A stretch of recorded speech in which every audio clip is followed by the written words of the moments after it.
Do you know what the Greeks are? No, not those Greeks, but the ones that are used to price options.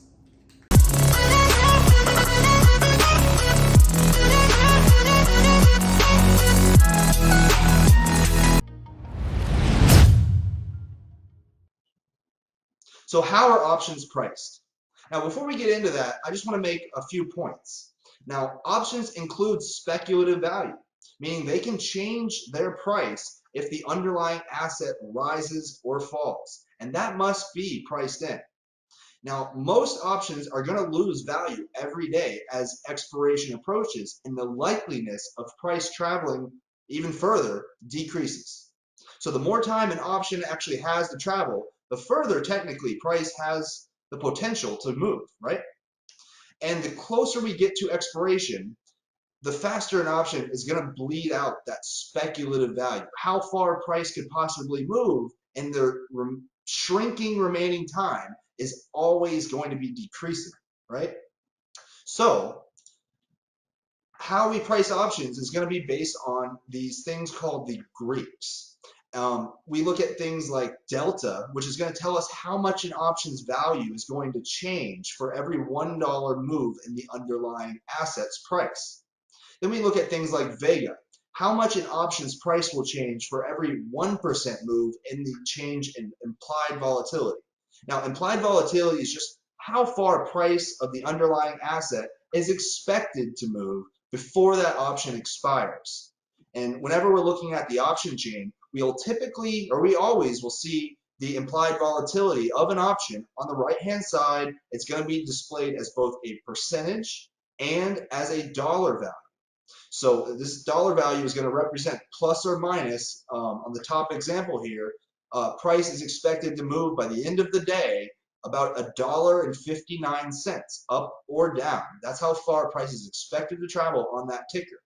So whenever you're looking at whatever option you're going to trade, understanding how far price may move can be very helpful at appropriately preparing for your trade. Next, we also need to take into account how much the option's delta is going to change as the underlying asset's price changes, each dollar. And last, and definitely one of the most important, as traders, we always want to know how much does this option decay in speculative time premium each day, because the amount an option loses each day is going to actually increase exponentially as expiration approaches. And now we call this the theta curve.